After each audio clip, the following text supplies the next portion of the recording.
The Lion, the Witch, and the Wardrobe, The Chronicles of Narnia, by C.S. Lewis. Chapter 1.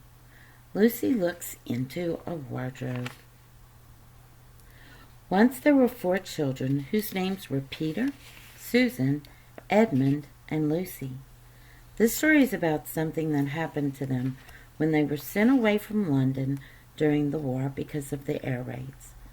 They were sent to the house of an old professor who lived in the heart of the country, 10 miles from the nearest railway station and 2 miles from the nearest post office. He had no wife, and he lived in a very large house with a housekeeper called Mrs. Macready and 3 servants. Their names were Ivy, Margaret, and Betty, but they do not come into the story very much.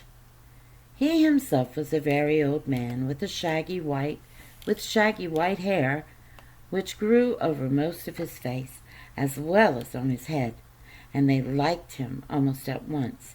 But on the first evening, when he came out to meet them at the front door, he was so odd-looking that Lucy, who was the youngest, was a little afraid of him, and Edmund, who was the next youngest, wanted to laugh and had to keep on pretending he was blowing his nose to hide it.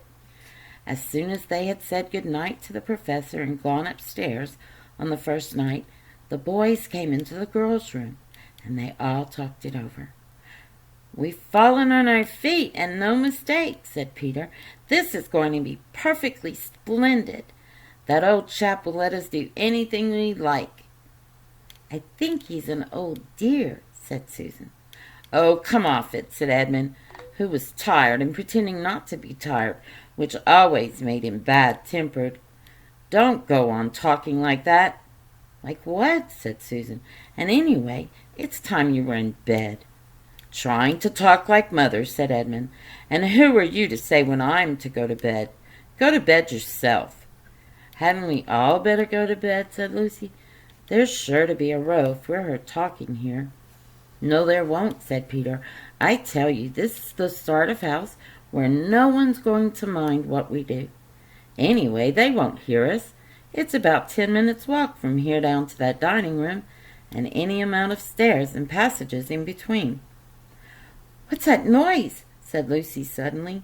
It was a far larger house than she had ever been in before, and the thought of all those long passages and rows of doors leading into empty rooms was beginning to make her feel a little creepy. "It's only a bird, silly," said Edmund. "It's an owl," said Peter. "This is going to be a wonderful place for birds. I shall go to bed now. I say let's go and explore tomorrow. You might find anything in a place like this. Did you see those mountains as we came along? And the woods? There might be eagles. There might be stags. There'd be hawks." "Badgers," said Lucy. "Foxes," said Edmund. "Rabbits," said Susan. But when next morning came, there was a steady rain falling, so thick that when you looked out of the window, you could see neither the mountains, nor the woods, nor even the stream in the garden. "Of course it would be raining," said Edmund. They had just finished their breakfast with the professor and were upstairs in the room he had set apart for them, a long, low room with 2 windows looking out in one direction and 2 in another. "Do stop grumbling, Ed," said Susan. 10 to 1 it'll clear up in an hour or so, and in the meantime we're pretty well off. There's a wireless and lots of books." "Not for me," said Peter. "I'm going to explore in the house." Everyone agreed to this, and that was how the adventures began. It was the sort of house that you never seemed to come to the end of, and it was full of unexpected places. The first few doors they tried led only into spare bedrooms, as everyone had expected that they would, but soon they came to a very long room full of pictures, and there they found a suit of armor, and after that was a room all hung with green, with a harp in one corner. And then came 3 steps down and 5 steps up, and then a kind of little upstairs hall, and a door that led out onto a balcony. and then a whole series of rooms that led into each other, and were lined with books, most of them very old books, and some bigger than a Bible in a church. And shortly after that, they looked into a room that was quite empty, except for one big wardrobe, the sort that has a looking glass in the door. There was nothing else in the room at all except a dead blue bottle on the windowsill.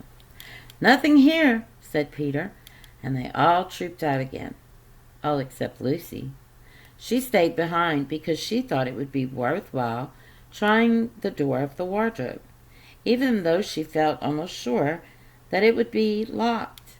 To her surprise, it opened quite easily, and 2 mothballs dropped out. Looking into the inside, she saw several coats hanging up, mostly long fur coats. There was nothing Lucy liked so much as the smell and feel of fur. She immediately stepped into the wardrobe and got in among the coats and rubbed her face against them, leaving the door open, of course, because she knew that it was very foolish to shut oneself into any wardrobe. Soon she went further in and found that there was a second row of coats hanging up behind the first one. It was almost quite dark in there, and she kept her arms stretched out in front of her so as not to bump her face into the back of the wardrobe. She took a step further in, then 2 or 3 steps, always expecting to feel woodwork against the tips of her fingers, but she could not feel it. "This must be a simply enormous wardrobe," thought Lucy, going still further in and pushing the soft folds of the coats aside to make room for her. Then she noticed that there was something crunching under her feet. "I wonder, is that more mothballs?" she thought, stooping down to feel it with her hand. But instead of feeling the hard, smooth wood of the floor of the wardrobe, she felt something sort of powdery and extremely cold. "This is very queer," she said, and went on a step or 2 further. Next moment, she found that what was rubbing her against her face and hands was no longer soft fur, but something hard and rough and even prickly. "Why, it is just like branches of trees!" exclaimed Lucy, and then she saw that there was a light ahead of her, not a few inches away where the back of the wardrobe ought to have been, but a long way off. Something cold and soft was falling on her. A moment later she found that she was standing in the middle of a wood at night time, with snow under her feet, and snowflakes falling through the air. Lucy felt a little frightened, but she felt very inquisitive and excited as well. She looked back over her shoulder, and there, between the dark tree trunks, she could still see the open doorway of the wardrobe, and even catch a glimpse of the empty room from which she had set out. She had, of course, left the door open, for she knew that it was a silly thing to shut herself into a wardrobe. It seemed to be still daylight there. "I can always get back if anything goes wrong," thought Lucy. She began to walk forward, crunch, crunch, over the snow, and through the wood toward the other light. In about 10 minutes she reached it and found it was a lamp post. As she stood looking at it, wondering why there was a lamp post in the middle of the wood, and wondering what to do next, she heard a pitter and patter of feet coming toward her. And soon after that, a very strange person stepped out from among the trees into the light of the lamp post. He was only a little taller than Lucy herself, and he carried over his head an umbrella, white with snow. From the waist upward, he was like a man, but his legs were shaped like a goat's. The hair on them was glossy black, and instead of feet, he had goat's hooves. He also had a tail, but Lucy did not notice this at first because it was neatly caught up under the arm that held the umbrella, so as to keep it from trailing in the snow. He had a red woolen muffler around his neck, and his skin was rather reddish too. He had a strange but pleasant little face, with a sharp pointed beard and curly hair, and out of the hair there stuck 2 horns, one on each side of his forehead. One of his hands, as I have said, held the umbrella. In the other arm He carried several brown paper parcels. What with the parcels and the snow, it looked as if he had just been doing his Christmas shopping. He was a fawn, and when he saw Lucy, he gave such a start of surprise that he dropped all his parcels. "Goodness gracious me!" exclaimed the fawn.